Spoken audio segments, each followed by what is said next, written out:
Session 6, Genes and Behavior. The role of genes and how it influences behavior has been studied in psychology extensively. To a large extent, behavior as we see it is an interaction between genes and environment. Genes are what we inherit from our parents, father and mother. In this session, we'll look at the theories of genetics. We'll look at some important terminologies in genes and behavior. We'll also learn about principles that guide sex determination, and we'll look at some challenges or some difficulties as a result of errors in genetics. The main topics to cover in this session are the basic principles in genetics and hereditary, sex determination, chromosomal aberration or chromosomal disorders. Topic 1, basic principles in genetics. The laws of genetics as we know it was first derived by a monk called Gregor Mendel between 1865 and 1866. He is known to be the father of genetics. He studied pea plants, and based on what he observed, he derived laws, one of which is called the Mendelian inheritance law. Mendel found that when you mix two plants of different colors, you don't get a hybrid or a blend of the colors you merged. You rather get separate traits. So this is a diagram that illustrates Mendel's theory. Parental generation is what we represent as the T's at the top. So one parent has two traits, TT. The other parent also has two traits, a big T and a small t. The gametes they give to the child will be just one of the traits. So one parent gives of one big T, the other parent gives of the small t. What then shows up in the child, what we call the F1 genotype, is the one big T and the one small t. Like I said, you don't have a blend of the two, but the traits are independent of each other. So what we inherit from our parents are genes. Genes are simply the basic units of hereditary. Genes are aligned along chromosomes. What we have to know is that genes are paired because chromosomes are paired. Chromosomes are paired because we inherit one from each parent. So for every trait, one parent gives us one of it, the other parent gives us the other. There are some few things we have to learn before we move on. Alleles. Allele is one single or one alternative form of a given pair. Remember I said that your parents will give you traits. So one trait for one parent is an allele. So for every characteristic, you have two alleles or a pair of alleles. Homozygote is what we have if the traits you received from each parent is the same as the other. So for example, if a parent gives you a big T allele, and the other parent gives you a big T allele, we refer to it as homozygote. In the case of heterozygote, you receive different alleles. So let me use a practical example. You inherit the color of your hair from your parents. Your parents will give you, one parent will give you brown hair, the other parent will give you black hair. So what you have are traits for black and brown. We refer to that as a heterozygote. If both parents give you color black hair, then you have the homozygote. Genotype. Genotype is the total amount of genes you inherit from your parents. Then there's a related terminology, phenotype. Phenotype are the traits that you exhibit. So let's look at it this way. Your mother gave you black hair. Your father gave you brown hair. Your hair is black.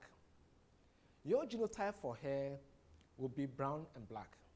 Your phenotype for hair is black, the one which you show. So phenotype refers to the traits you show, you exhibit. So your phenotype is made up of all traits you show. Genotype is made up of all genes inherited from both parents. Dominant, we refer to a trait as dominant if the allele is expressed. So in a case where you express your black hair becomes the dominant. Recessive is normally the one that is hidden or not expressed. Now this is a path on how genes relate to behavior. Genes do not automatically become behavior or traits. Genes interact with proteins, proteins turn into cells, and cells turn into behavior. So what I need you to understand at this point is that the fact that you inherited something from your father or mother is not automatic that you will express it. Let me give you an analogy. If a child is born and the child's parents are very brilliant, the child's parents are very tall, but the child is not given good nutrition, the child will become malnourished, the child will not grow well, the child will not be intelligent. Human cells have 23 pairs of chromosomes. Remember that chromosomes are inherited from parents. Each parent gives you one chromosome. So if you have 23 pairs, it's because your parents gave you one each. So the total number of chromosomes a human being has is 46. We refer to the first 22 pairs of chromosomes as autosomes. The last pair, we refer to them as the sex chromosomes. They are XX or XY. Females have X chromosome only. So females will always pass on the X chromosome. Males have X and Y chromosomes, and males therefore pass on X chromosome or Y chromosome to their offspring. So as I said in the previous slides, genes do not automatically turn out to become behaviors. Genes interact with the environment. The environment includes where you live, it includes your father's education, it includes the environment in which you live. All these interact to form behaviors. Topic 2, sex determination. Earlier on, I talked about the fact that we have autosomes and then we have sex chromosomes. Chromosomes carry genes. Genes is what give us our traits or behaviors. All genes and all chromosomes carry traits, including sex chromosomes. Sex-linked genes are genes that are found on the sex chromosomes. So a sex-linked disorder will be a disorder or an illness or a feature or a characteristic which is manifested by a trait carried on the sex gene. In mammals, the sex chromosomes are designated X and Y, and I said this earlier. Male children will have X and Y chromosome. Female children have X and another X chromosome.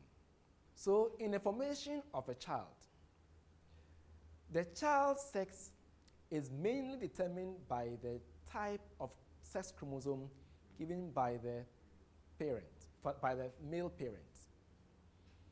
If a male parent gives an X chromosome, the child is a female.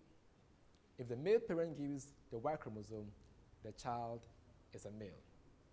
So the Y chromosome carries a gene called the SRY gene. The SRY gene, when triggered, that is, when caused to work, it will cause the child to become a male child. If the Y chromosome does not carry the SRY gene, that child will grow up to become a female child. As I said, genes, the sex chromosomes also carry genes. The Y chromosome in particular carries 27 proteins for genes. The X chromosome carries way more, about 1,500 proteins. Therefore, sex-linked genes, sex-linked genes will cause particular behaviors to occur. In particular, the gene that makes us see color, red and green, is carried on the X chromosome. So if, for example, you are born with 2 X chromosomes, you will be able to see color. If you are born with an X and Y chromosome, and the X chromosome carries the gene that makes you see color, you will see color. If, however, you are born with X and Y chromosome, but somehow the recessive for color is on the X chromosome, then you will not see color. You will see the world in black and white. This should alert you to something.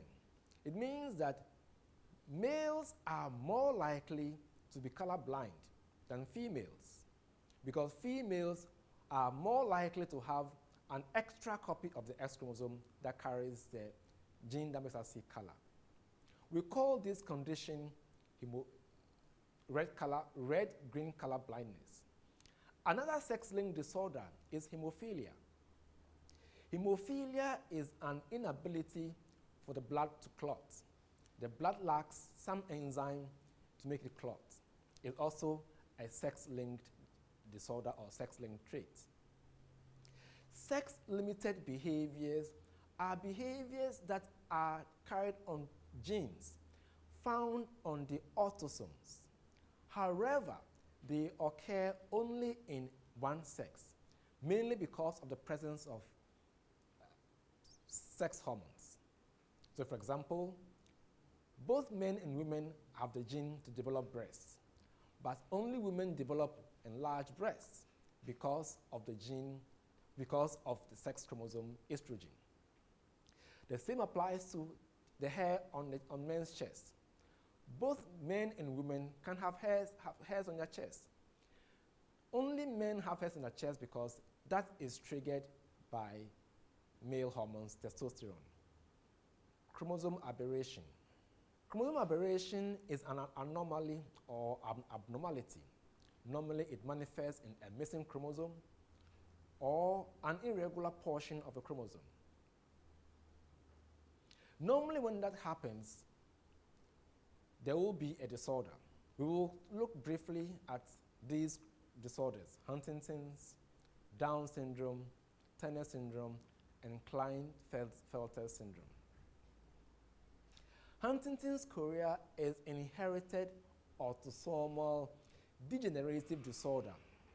It simply means that it's on one of the first 22 pairs of genes, not on the 23rd, which is the sex chromosome. When we say it's degenerative, it means that it gets worse. Anybody who has that disorder, when they are born, their health situation deteriorates until they die. Normally, the disorder involves motor and cognitive disturbances. There is hyperkinesias. Hyperkinesias means that overactivity or purposeless movements. Trisomy 21 is a very common disorder. It's called Down syndrome, named after the one who discovered it. It happens when the 21st chromosome, or the 21st pair, instead of being 2, is 3. So the individual has 47 chromosomes instead of 46. This particular disorder includes short height, slanting eyes, mental deficiency, malformed ears, broad, short hands, and folded eyes. Anybody who has Down syndrome has the same facial feature. And I'm sure you might have seen one before. If you are a Gal, or an Ewe, or a Russian, or a Chinese, you all look alike. A child who has Down syndrome is unable to reach normal growth and development, which means that their ability will always be behind children of the same age. They have congenital heart defects, which means that they are born with heart difficulties or heart problems. They have cardiac problems, they have renal problems. And they suffer diseases that old people suffer because they age very, very early.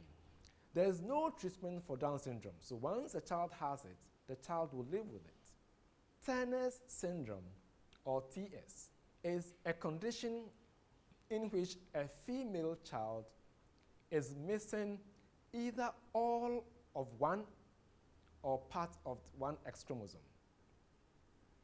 The physical features include a short and webbed neck or broad neck, low set ears, low hairline, and normally they are short in stature. Their intelligence is normal, unlike Down syndrome children.